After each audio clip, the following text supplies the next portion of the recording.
Good morning. I am just checking in on a few board members because they seem to be a little behind. Hold on.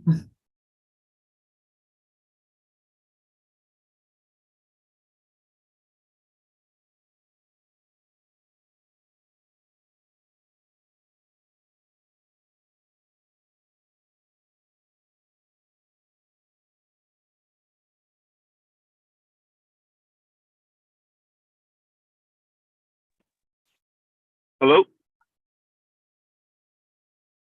Oh, hello. All right, I made it.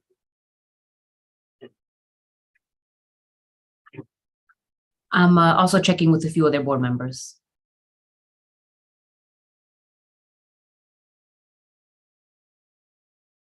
Dr. Silver, how you doing? You good? I'm good. How are you, sir? Are you feeling better? I feel a little better. I feel a little better. We're about to open the store, and our grand opening is the 21st, and so it's like, you know, work, the store, everything. Like it's just a lot. It's a lot. So That's it's a exciting. lot. Yeah, yeah, I'm excited about it. But geez, Willigers, you know. Paul, how you doing? I'm well. Yeah, I'm doing good.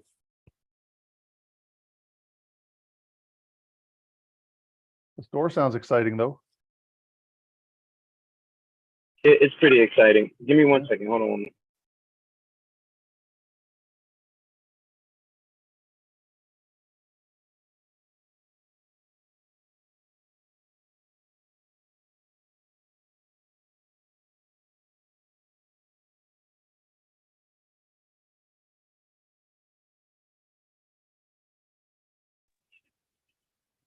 Yeah, no, it is. It's very exciting, and it's just I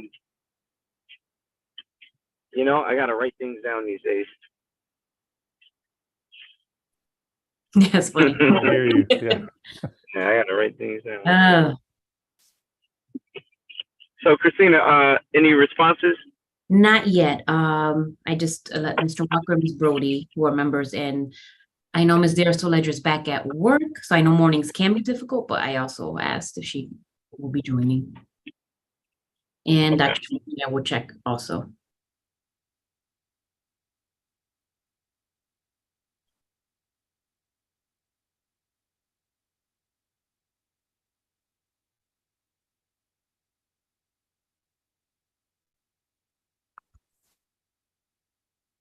I'll let you know if I hear anything. Do you want to give it another minute? Yeah, we'll give it another minute. Okay.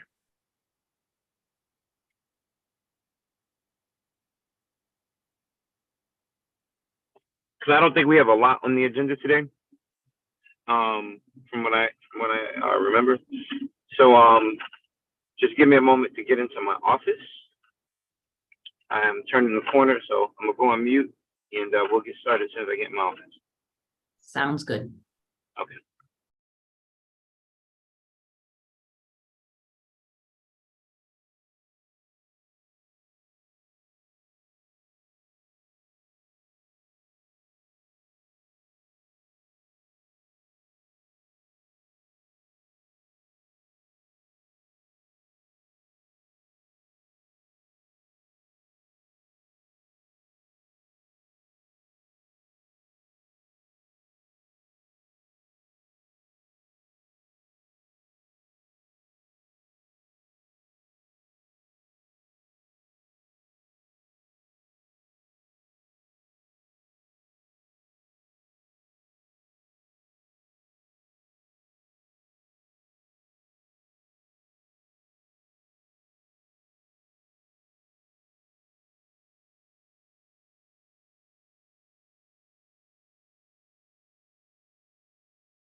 Good morning, Phil. Just in case you're wondering why it's silent, we're waiting for AJ to get into his office to officially kick off the meeting. And I have sent messages to other board members waiting for them to join. Sounds good. Mhm. And welcome back. Back to reality. Thank you.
All right, good morning, everyone. Good morning. Good morning. All right, Christina, let me know when we're good. Yes, we have Chair Ritter joined us, but I have not heard back from the other members of the policy committee yet. Yeah, we're good to go. Okay. Let's get it started. All right, we're recording and everything, Oh, yes, we are. and we're live. All right, well, good morning to everyone. And thank you for joining our October 2nd policy committee meeting. My name is Pastor AJ Johnson, Vice Chair of the Hartford Board of Education and Chair of the Policy Committee. And we also have our chair on the line, Mr. Philip Brigger, and Paul Foster and Lori Mazurek, and the one and only Dr. Bethany Silver and Christina Santiago, and we are going to begin our meeting today. But first I want to say good morning and happy October to everyone. And this meeting should not be a long meeting, as we have prepared an agenda for this meeting, and we'll turn it over to Dr. Bethany Silver to lead us through our agenda. Dr. Silver, the floor is yours. Thank you, sir, and good morning and happy October to everyone. I echo that statement. It's a beautiful day outside. We do have a second reading today, removal of a statement from our board manual, our policy manual, as well as challenging curriculum. Those are two policies that are ready for your quick review. And then we have a first reading of our graduation policy, and we are adding a statement into that policy, but otherwise there are no big changes. We have a policy that we need to move forward on for the safety, sexual offenders on school property policy. We did not have that policy in place. Also, mandated policies around food service, personnel code of conduct, and professional standards, as well as a policy on generative AI, a recommended policy, not a mandated policy yet. There is no legislation requiring this, but we are moving forward with that expectation that we need to provide guidance to our schools around this. So I'm going to go to our document here. Actually, let me go back to this. So we didn't have any concerns about the removal of this statement, which appears in our current policy manual under the 0000 series. And the statement is outdated and speaks to the takeover that happened in 1997 through Public Special Act 97-4. The governance of the Hartford Board of Education was returned to the seated board, the elected board, in 2002. And so this statement is obsolete and we would like to remove it. So we're moving it forward for a second reading. And if there are any questions, Pastor AJ or Chairman Rigger, I welcome your comments or questions. Any questions, Mr. Rigger? No, I'm just taking a look here. So again, Dr. Silver, if I heard correctly, this policy was a byproduct of a state takeover, which now is nullified or does not apply. You are correct. It's actually not a policy, it's a statement in our manual. And because it's a change to the manual, we do need to Yep. bring it before the board, Okay. but it is obsolete. Yeah, no questions for me, Dr. So we can move forward. Okay, challenging curriculum. I'm going to go to that policy. We did have a robust discussion about that policy in our last meeting. I went through and highlighted the portions of the policy that were that board members had direct questions and scrutiny about, and we had a very robust conversation. The criteria by which students may satisfy eligibility criteria for enrollment in advanced coursework, and ensuring that this would be an equitable opportunity, but also an opportunity for students who demonstrate that they are prepared for that advanced coursework. So if a student doesn't qualify, say in 9th grade or in 8th grade or 9th grade or 10th grade, but they do qualify in 11th grade, this policy does make room for that. And Ms. Brody had questions, excellent questions about this, and we were able to discuss it thoroughly. And Dr. Felder McIntyre and Ms. Leonard were here to support the information on this. Excuse me. The only minor revision was to an optional statement. The district will create an academic plan for each student who has identified in grade 8 or in any year of high school. That was the selected language for the policy because in grade 8 or 9 is limiting.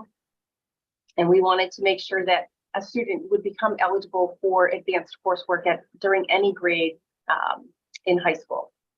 So some additional highlights were about, Ms. Brody had questions about how we would communicate with families.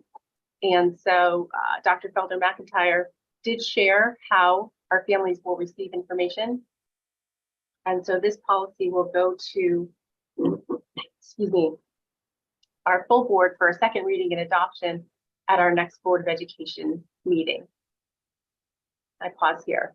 Yep, thank you so much for that, Dr. Silver. And we want to welcome Board Member Brody to the meeting. And I know you just hopped on, so I'm not sure if you got a full scope of what Dr. Silver mentioned, but there was some things that you raised.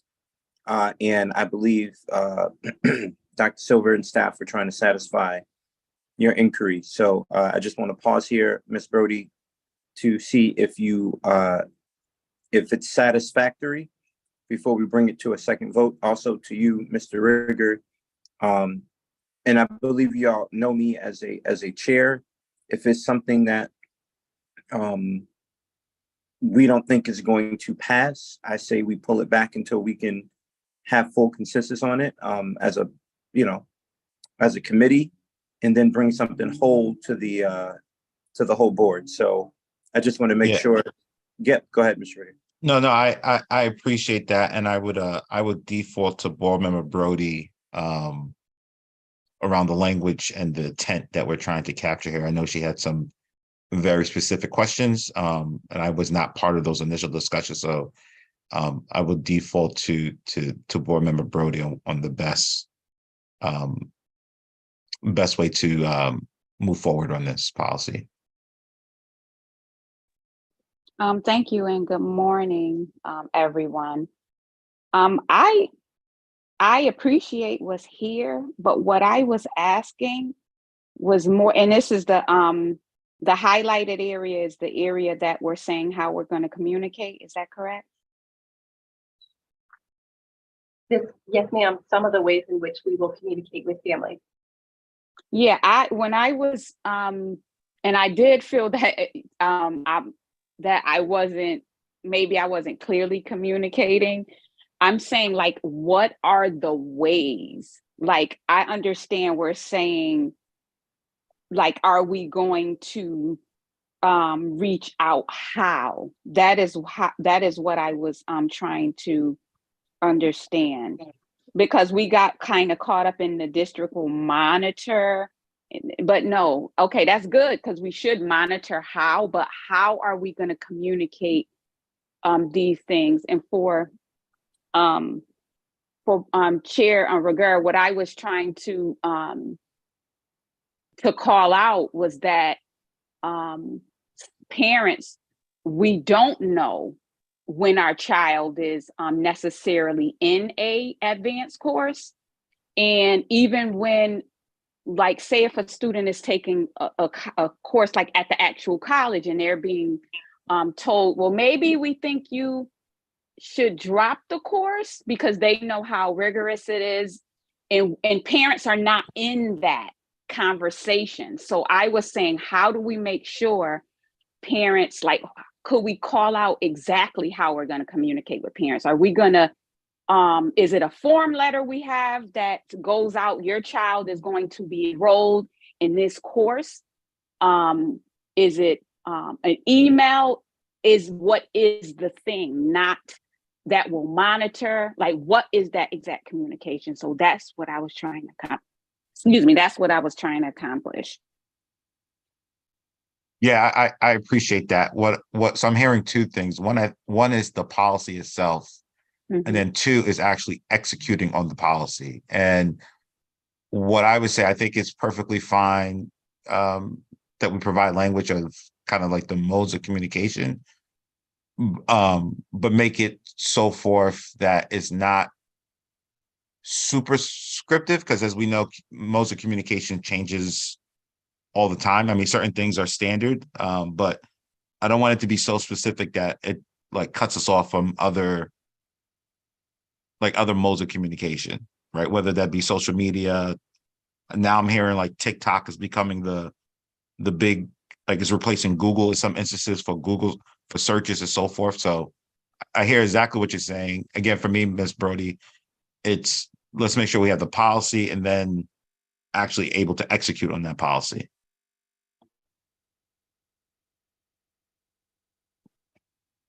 Okay. Is that, thank you so much. is that a lot? Well, I just want to make, is that aligned with how you're thinking about it?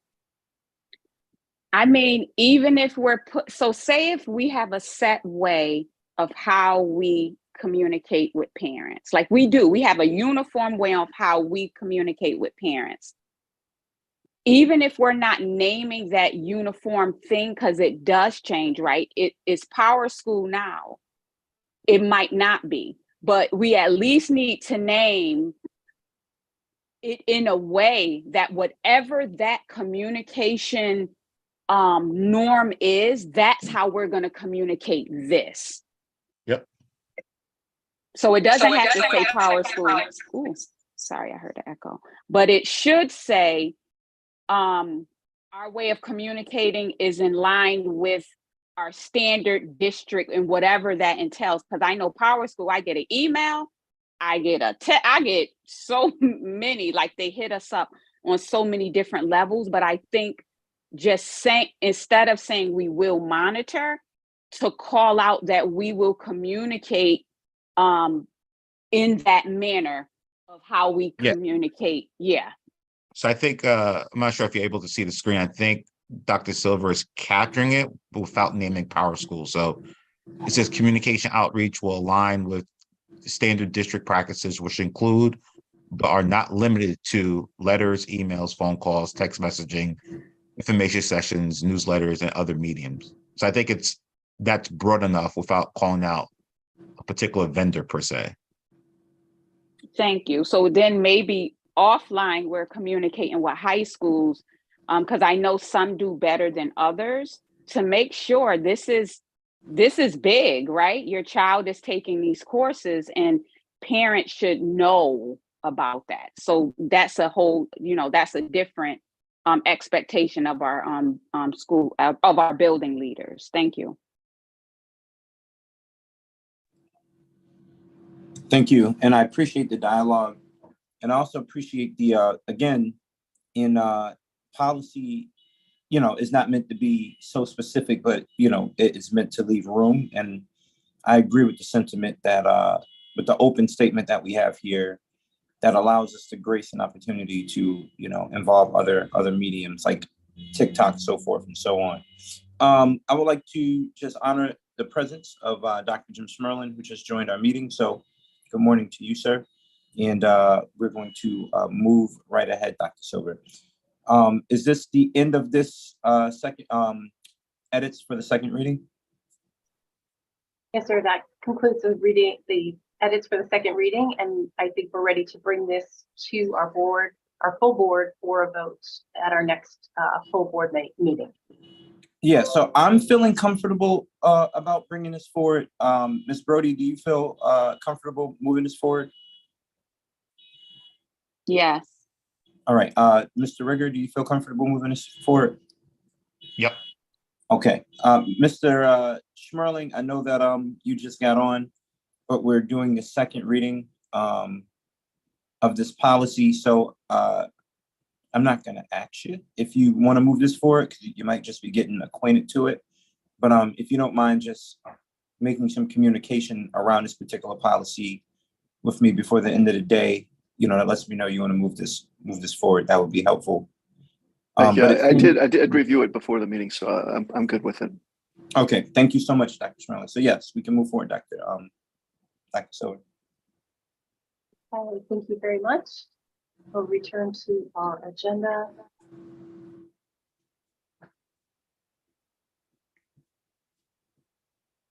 And next on our agenda is the graduation policy. We do have a revision to that policy, and I'm going to go to that.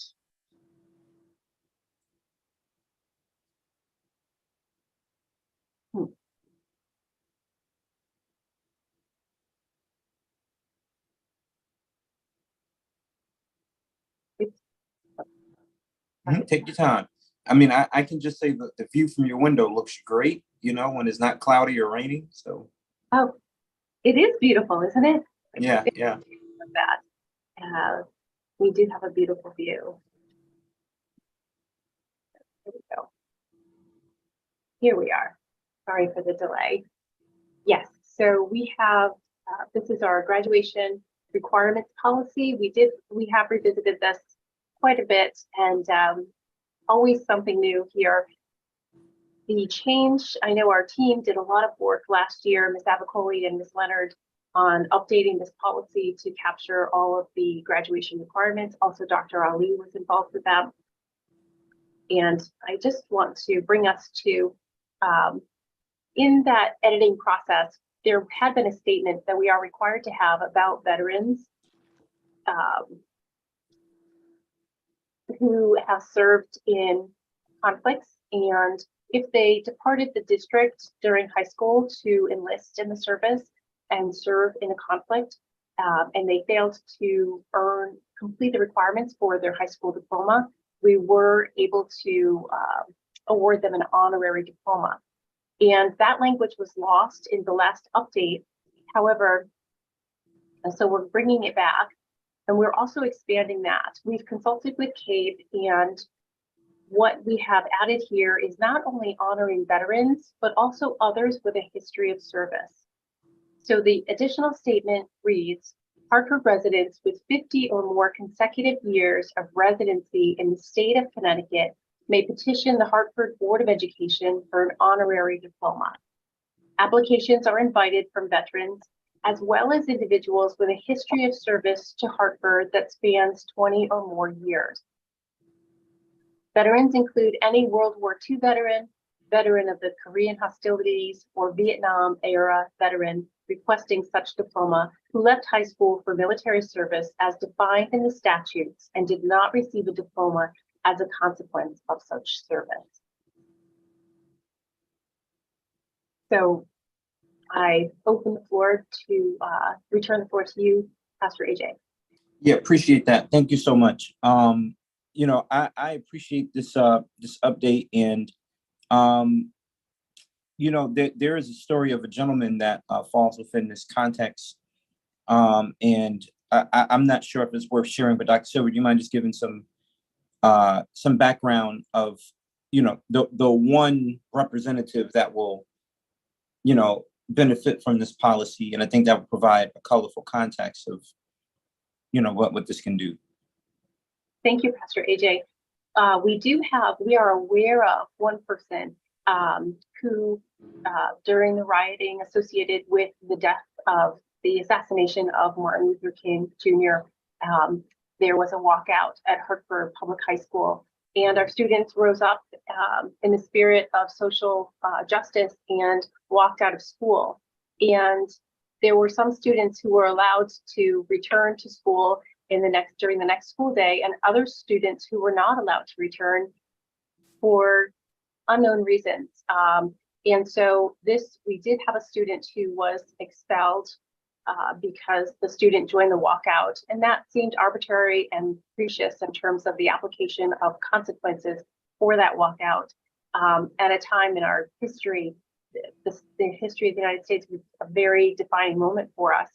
And so we are adding this language about others with a history of service so that we can honor the person who has been a Connecticut resident for more than 50 years and has served the Hartford community and is a Hartford resident and has served the Hartford community for 20 or more years.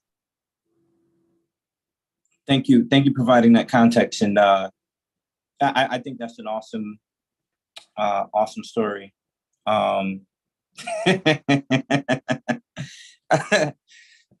Excuse me. I'm going to open it up to any policy committee members just for any feedback around this policy. And let's not focus in on the individual, but the spirit of the policy. And also, let's keep in mind that this is an honorary diploma as well. So this does not meet the Connecticut standards for graduation per se, but this is an honorary designation. I'll open it up to my board members. Yep. Thank you, Chairman Johnson. My question is, well, first and foremost, thank you for taking the lead on this and bringing this forth to the committee. As it relates to guidance from CAVE, I'm just trying to understand, did they provide rationale around the kind of the numbers here, right? Like 50 consecutive years, 20 years, like, I'm just trying, how did they come up with that number? Is that a standard practice across other districts? I just want to make sure that we're not outliers here. Thank you. Thank you for that question. I had concerns too, but the language of the statute does require that the person have been a resident in Connecticut for 50 or more years. So Okay. That is where that language comes from. The term of service of 20 or more years, that has more flexibility. That is really at the discretion of the Board of Education, but the person is required to have been a Connecticut resident for 50 or more years. And then, I'm trying to, is there any other considerations, knowing that it's an honorary degree? I'm just trying to think. So you can have 20 years of service, but let's say if, I don't know, and I'm not, again, not the individual, but let's say if someone had a criminal record, like a violent act or something like that. I'm just trying to figure out, like, how much latitude do we have here? I just want to be very mindful of us giving out, right, honorary degrees, and that we have an actual, like, algorithm when we're making these decisions. Because right now, to me, this is broad. Okay, thank you for that. The language here says that they may petition the Hartford Board of Education for an honorary diploma. So they would. It's not a. You sign up and you get it, right? It's you just checks and balances in between. There are. So, the Board of Education would need to review the application for the honorary diploma. Okay. I just And think, I guess to further your question, Mr. Rigger, which, I think makes sense at this moment, internally, how do we vet a person, right? Like, are we doing background checks? Are we going to the, DCF? Are we going to state police? Are we going to federal, what's so our scope of due diligence, I guess? Yeah. yeah, my comment would be then, if that's the case, if it's at the discretion of the board and the board is right, if 10 years from now the board would be different, I would keep it like this. And I think it's just up to the board at the time when these come up, that it's just some level of transparency of the decision-making process. But I don't want to be super scriptive. I would recommend that we're not super scriptive, that we potentially tie the hands of future boards in making this decision. Agreed. Thank you so much, Chairman Rigger. Is there any more feedback on this policy? And is this for second reading or first reading? I slipped in my mind. First reading, right? Yeah. Okay, so we still have time, but are there any other questions? And I can't see hands, so please just hop in if you're out there. All right. Yep. AJ, there are no hands, but I do, in light of what Mr. Rigger lifted, I would like to maybe add a statement here.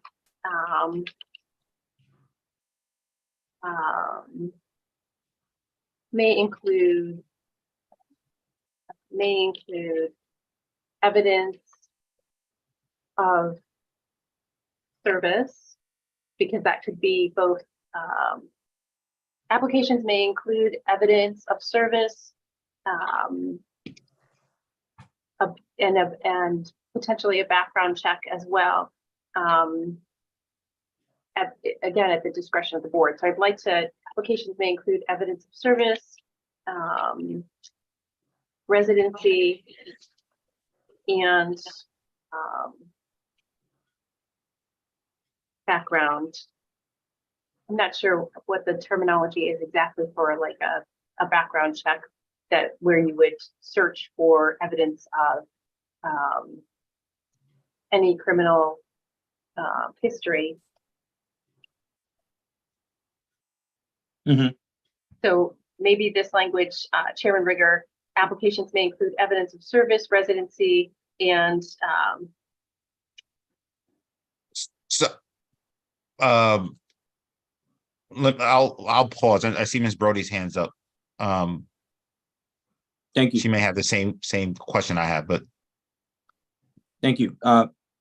Chairwoman, come on now. Ms. Brody. Thank you. So being that we live in Hartford, I am a little bit, I pause when I hear criminal background. If you have many of our residents have a criminal background, but would that prohibit you from receiving this? I don't know how a criminal background would tie into you getting an honorary diploma under these circumstances. You know that I somewhat agree with you, only by the base. Well, it might not be the same thing, but certainly, I mean, statistics show that, Black men in Hartford who's lived here for a long time more than likely have some kind of record with, with the over policing of certain things. So I don't think it should be a disqualifier. Just in my most humble opinion. But Ms. Brody, can you just justify what you mean?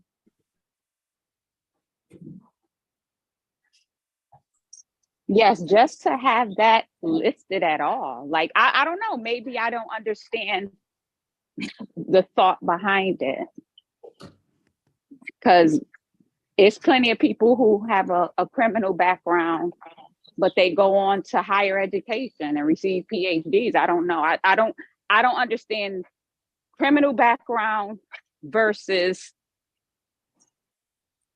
meeting the other requirements, and why having a criminal background. That I know, because we've had many community conversations around people who have served their time and they are still penalized, like those who are fighting for people to have the right to vote, because they served their time, but they're still penalized for something. And think about it, if you had to be a resident 50 years, these are elderly, people. So we're still prohibiting them from this milestone because of a criminal background that could have potentially happened 40 years ago. So I just don't understand that having anything to do with that being called out specifically. Gotcha. I think if we're saying like maybe if there are some things, if there is a criteria, I'm trying to just go through my mind to think of why would your criminal background prohibit you from receiving? I can't think of one. I got you. Your point is well taken. And I think I'm in line with you. Dr. Schmerling. Yeah, I agree with Ms. Brody. I think even people who may be serving prison now are eligible for a high school diploma. So why would someone who has already served not be eligible? So I agree. We probably should take that out. Okay. I am in line with that. So let's remove that. At least on the I don't think we have anything here that like yeah, that's fine. And with 50 or more consecutive years of the person is certainly moved on. So okay. Any other feedback? Again, this is for first reading, so we don't have to beat it all up today. Yeah, but I think Chairman Sir. Johnson, I actually think we don't need that line. Because I think it's understood, right? Like like when someone applies, the application is gonna state what they need to provide to the board. And then the board makes the decision whether or not to move forward with the application. I don't think we necessarily have to call it out here, but if we want to, we could certainly can. But my assumption is that the application itself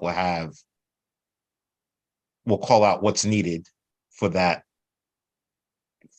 individual to provide to the board. Yeah, gotcha.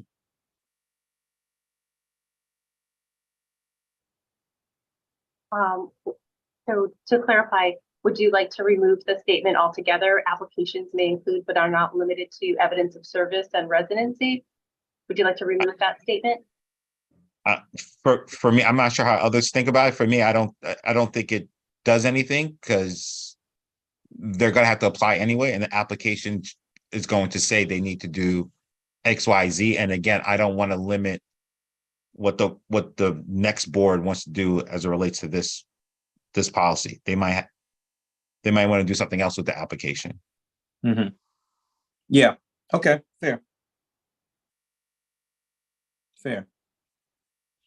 I guess, and sorry but Dr. Schmerling, Board Member Brody, are you guys aligned with that?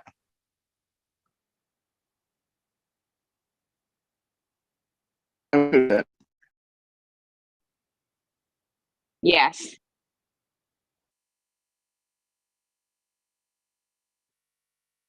Okay. All right, very good.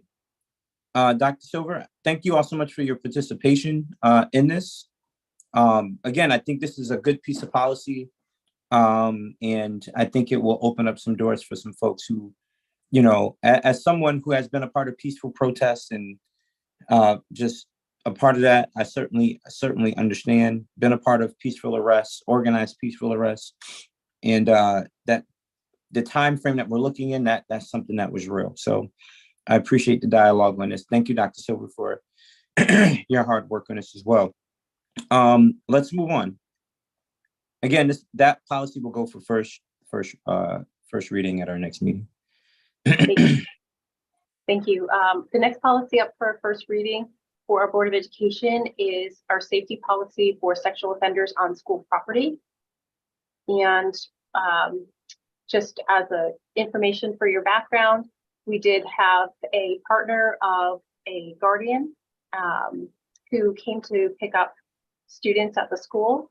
The person provided their identification, was identified as appearing on the sexual offender registry. So we were not able to release the children to that guardian's partner, and the family had to make other arrangements.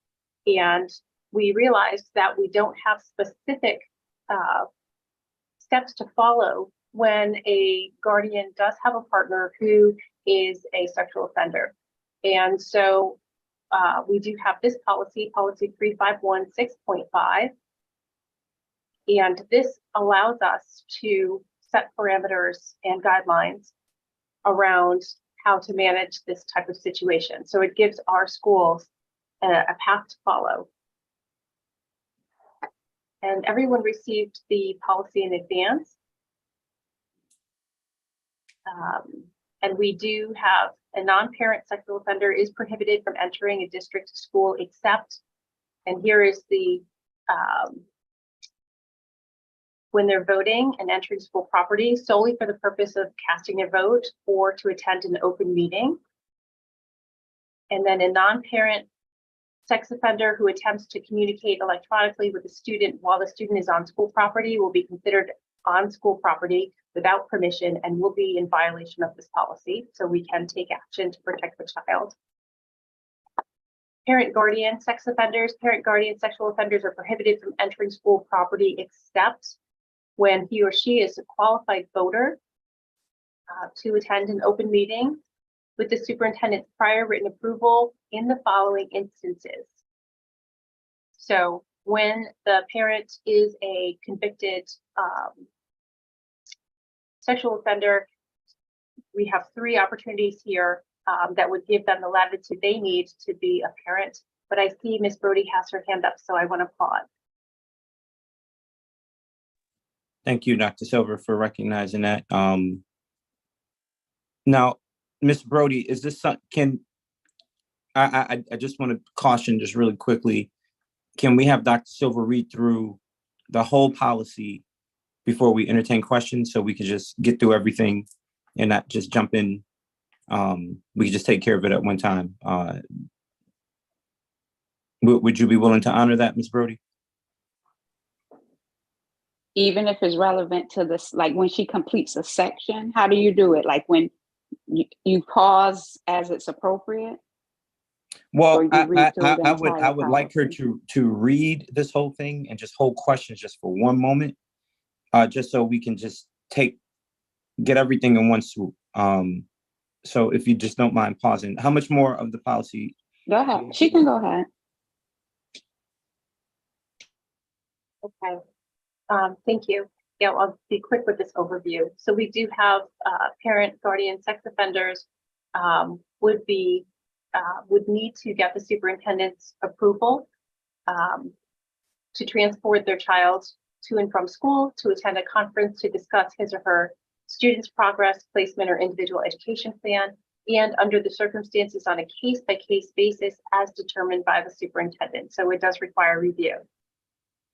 A parent guardian who attempts to communicate electronically with a student other than his or her child while the student is on school property will be considered on school property without permission and will be in violation of this policy. All right, pause right there, Dr. Silver. Scroll up just really quickly. Keep going. No, I would like to entertain Ms. Brody's question before we move on to the next section. Go ahead, Ms. Brody. Yes. So are we in line with, first, what is an open meeting? What is considered an open meeting?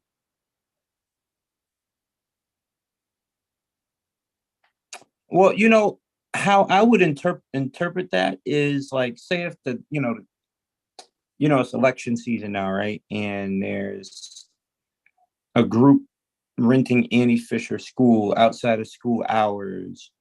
That's how I would interpret that. Or if there's a community forum, for the flooding, or just that's how I interpret it. In my mind, but there could be a bunch of different interpretations. Dr. Silver, in the intent and the spirit of the policy, is that accurate? I concur. An open meeting is a meeting that's open to the general public that may or may not occur during school hours. But it is tightly bound with time and access to other parts of the building. Meaning there are restrictions. For example, if there is a candidate debate in a school auditorium, that visitors to attend the debate would be restricted in accessing any part of the building other than the auditorium and the pathway to get to the auditorium from the public entrance. Thank you. So when we say to transport his or her own child to and from school, does that also mean to pick up their child from school? With the superintendent's permission, yes, ma'am.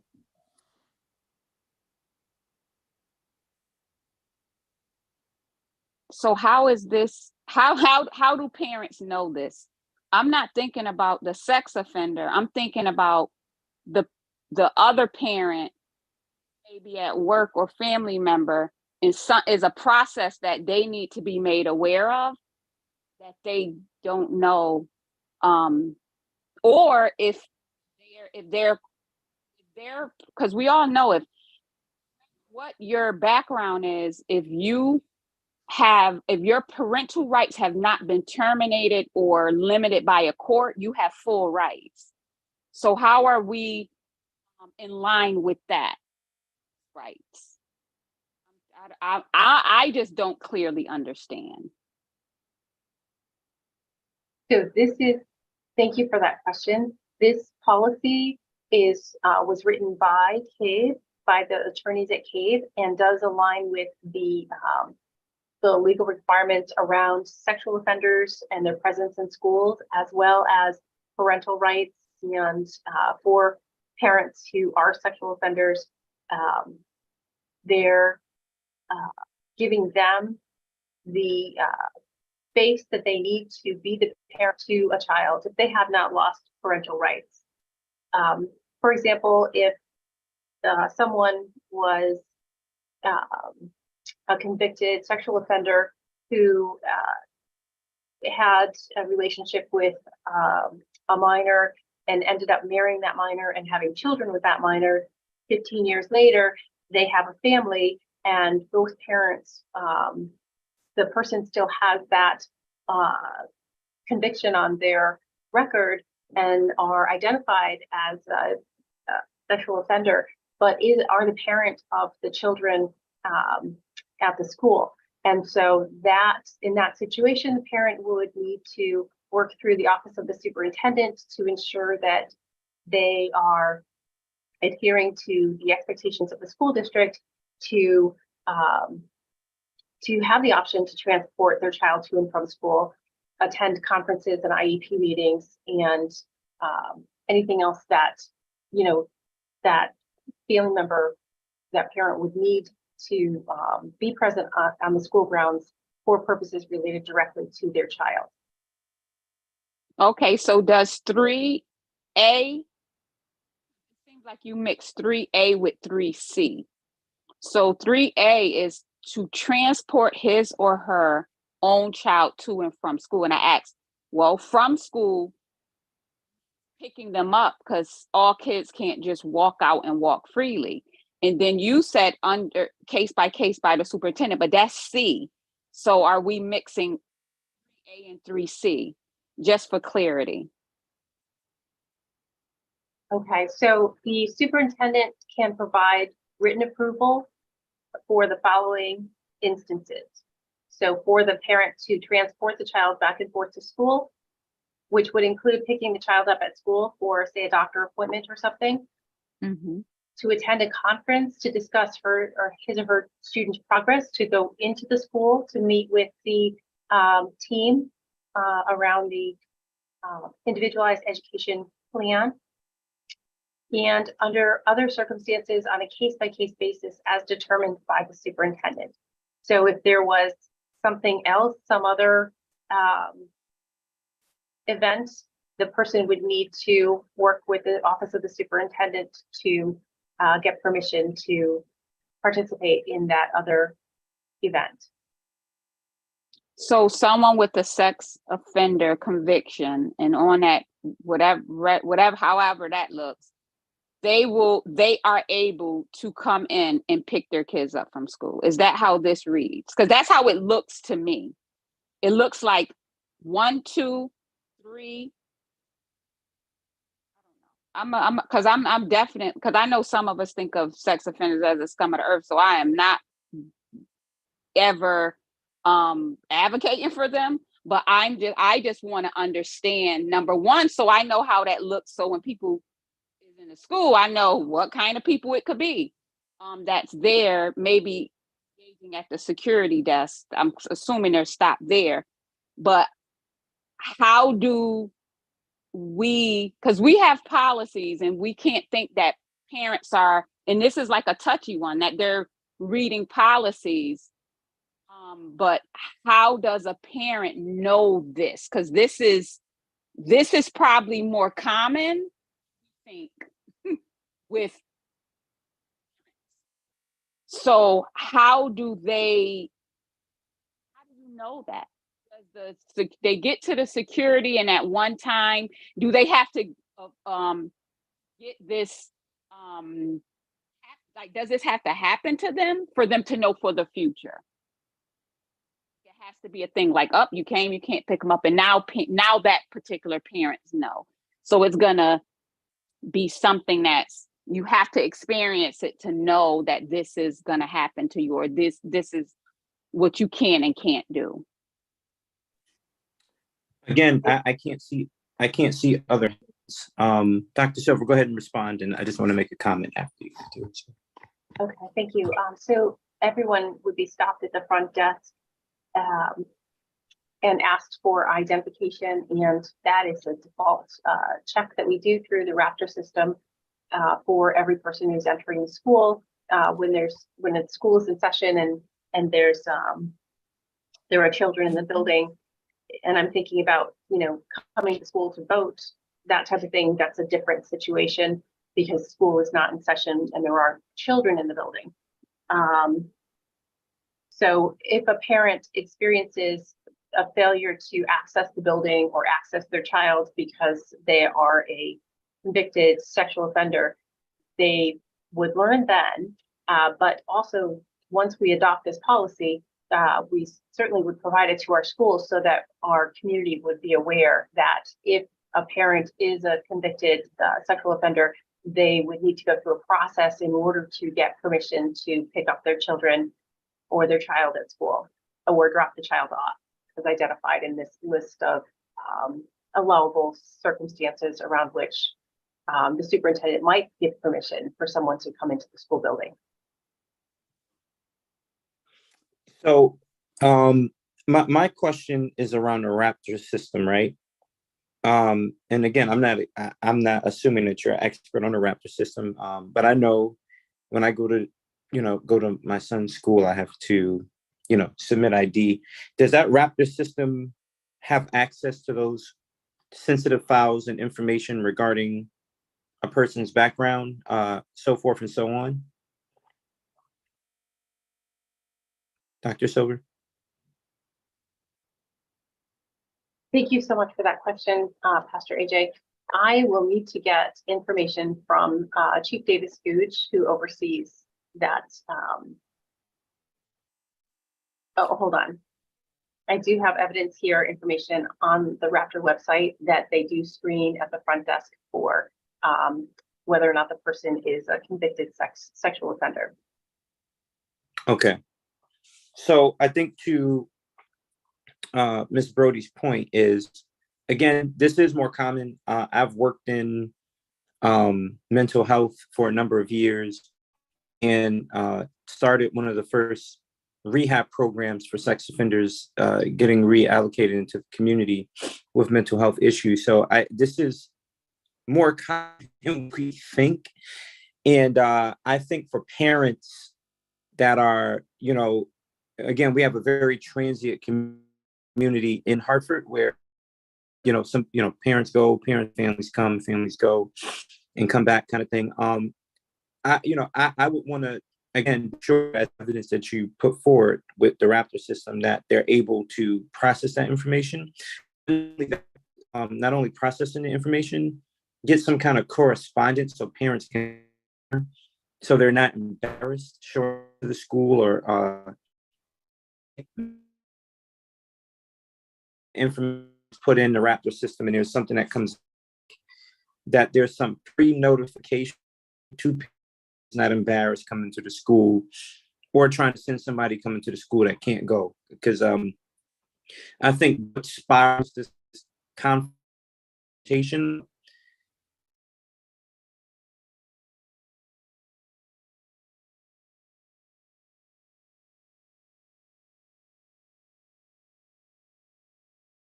I'm not sure if anybody else can hear, but Oh, I thought it was me. knocked Yeah. out. Oh, You totally I dropped thought out. it was me. I was like, my You know, service is very the bad. next as they're going to school. Mr. Chair, we your service isn't good. We didn't hear Yeah. probably the last minute of what you said. Oh yeah. Okay, can you hear me now? Yes. I just want to limit negative interactions. That's all. Yeah, basically don't send them to the school. No, I had to say that. I'm sorry. Don't send them to the school. Get somebody else to pick them up. But I don't want us to get in trouble violating somebody, you know, and they making a scene or the kid is embarrassed because they're at the desk and they can't really, I just hope, I just not to make a scene, but somebody else to pick the kids up. Right. Okay. Is this for a first reading or second reading, Dr. Silver? This is for a first reading. Okay. All right. As I stated before, we don't have to beat this up. Are there any more comments, or let's just move forward with the rest and just highlight some of the rest, Dr. Silver, so we can move this forward.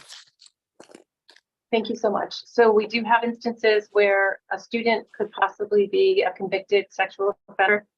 And so we have a process for managing that as well, which is something we did not have in place.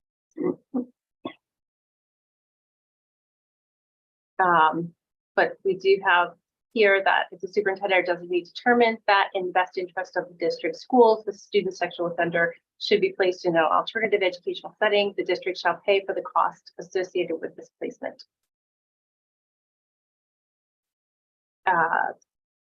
And that there would be a PPT planning placement team individualist education program created for the individual, the young person with this conviction, and then general provisions which give us latitude as a school district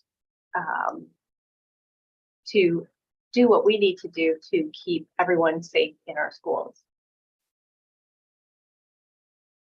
So this Dr. is Silver, I hate to ask, but I think if we don't ask, this board will be accused of being fiscally irresponsible, which is not true, but I think it should be set on the record. Why do we need to pay for that student in the event of this? And I'm not being insensitive. My perspective is, again, people accuse this board of overspending. And we need to say why would we pay for this student or these students to come to our school system and pay for their education. Not being insensitive, just want to make that clear. Yes, thank you very much for that question. We are required by state and federal law to provide a free and appropriate public education to all the youth in who are residents of Hartford between the ages of 6 and 21, and 21 if the child has a special education need, but through the completion of high school, age 18. So by state and federal law, we are required to provide that education. So if it is deemed appropriate that the student who is a convicted sexual offender requires a placement for their learning outside of the traditional buildings that the school district oversees in an alternative program, we are required to pay for that placement. Thank you. I just want to put that out there. You know, so it's on record and for public consumption that that's what the law states, and we follow the law. Thank you. Yeah, and Ms. Brody has her hand up. Thank you. Appreciate it, Ms. Brody. Are we obligated to pay under this circumstances if they're bussed in from the suburbs? That's a good question. The child has to be a resident of Hartford. Thank you. Okay, Dr. Silver, move on expeditiously. Yes, thank you very much. Our next policy, we have two policies around food service personnel for first reading. So going to, let's see, the first one is the code of conduct.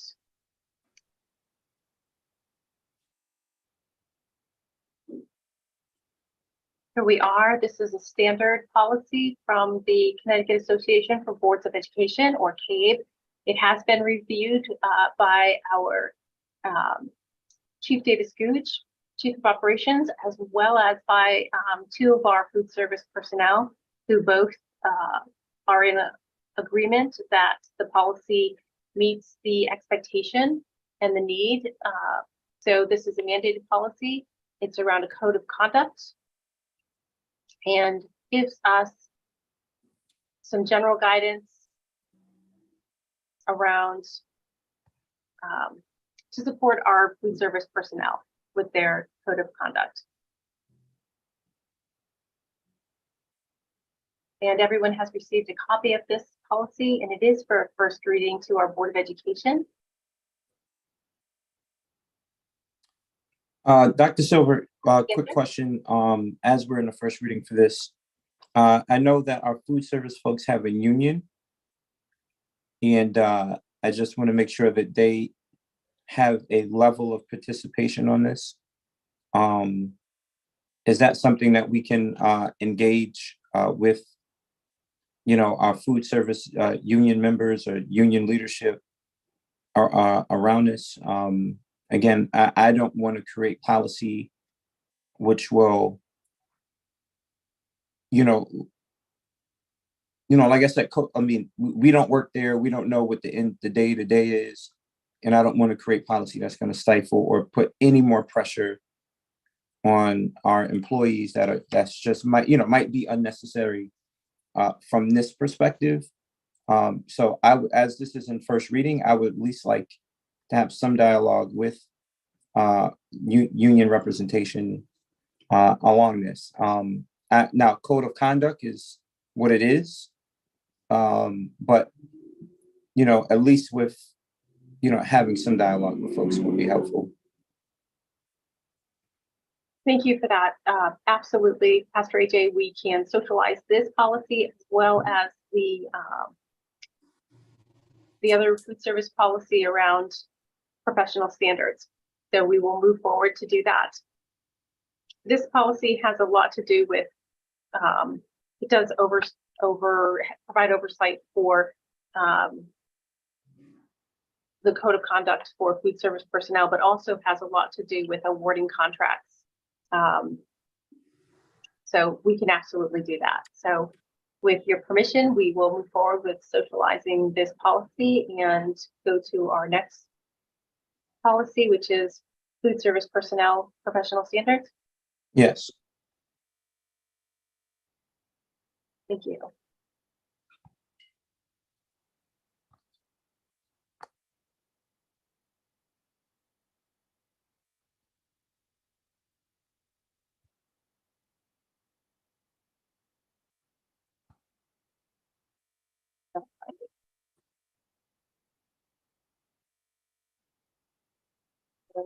Again, I always see Miss Hill in my policy meeting, and I don't ever see anything but her face. Are you a real person, Miss Hill?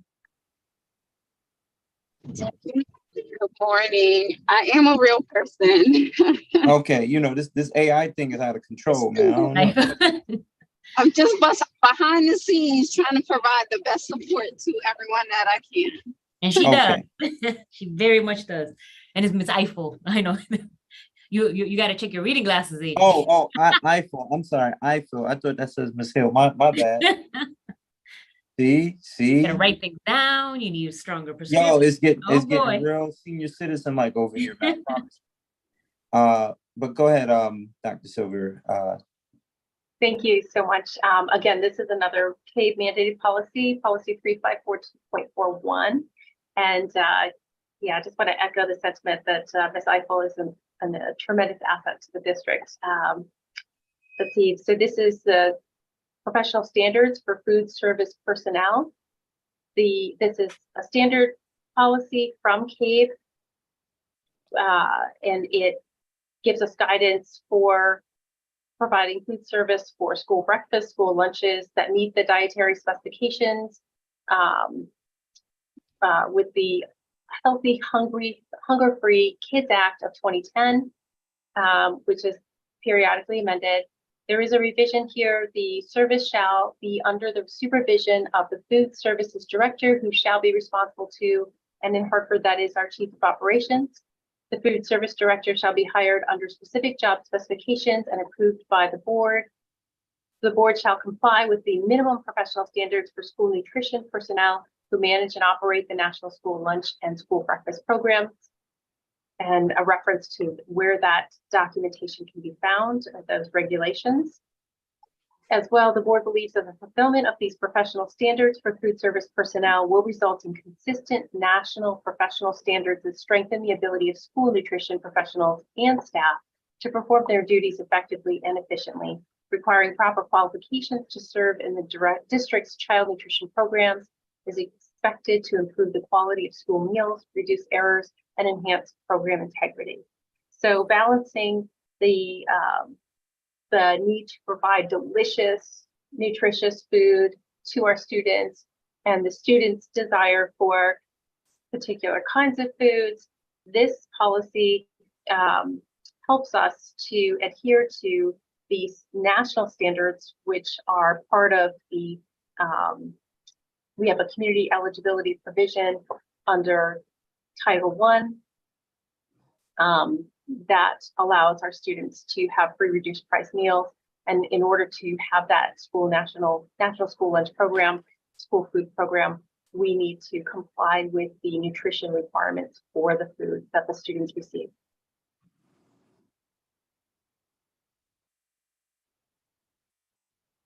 Okay. Any questions? Any comments?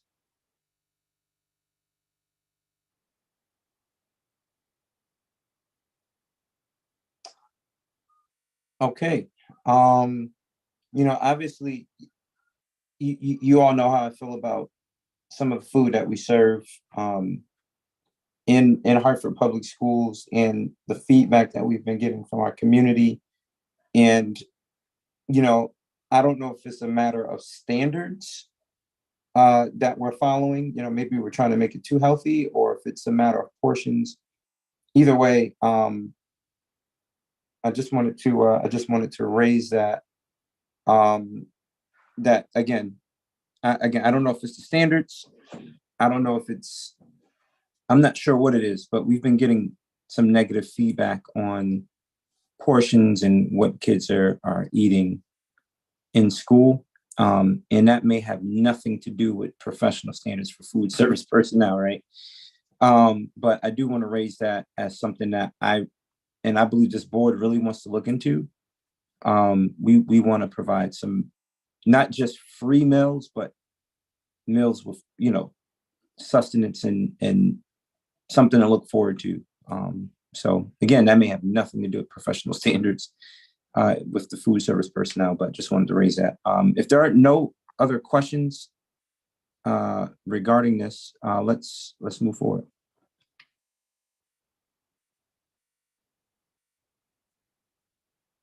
Thank you, Pastor AJ. We'll move this forward for first reading to our full board at our next Board of Education meeting. And our last policy for this morning is the generative AI policy. We did receive this policy from CAVE. It was recently released by them August 31st.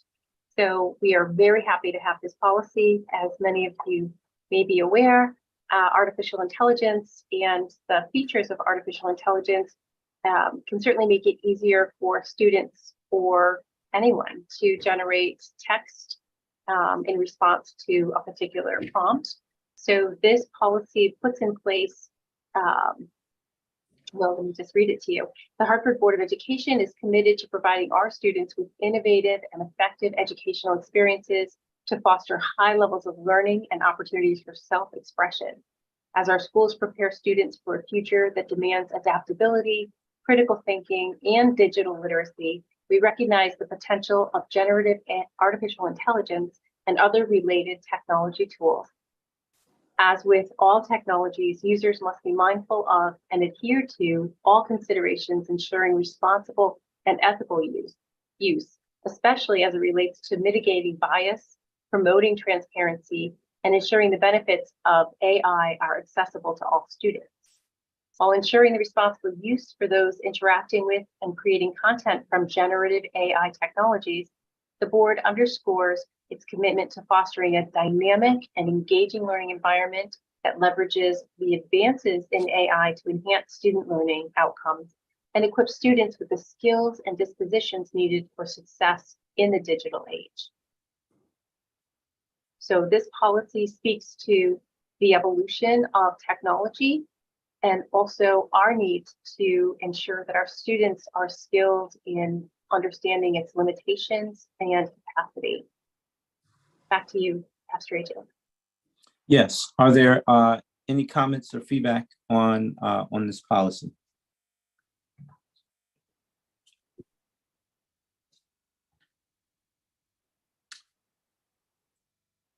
Okay.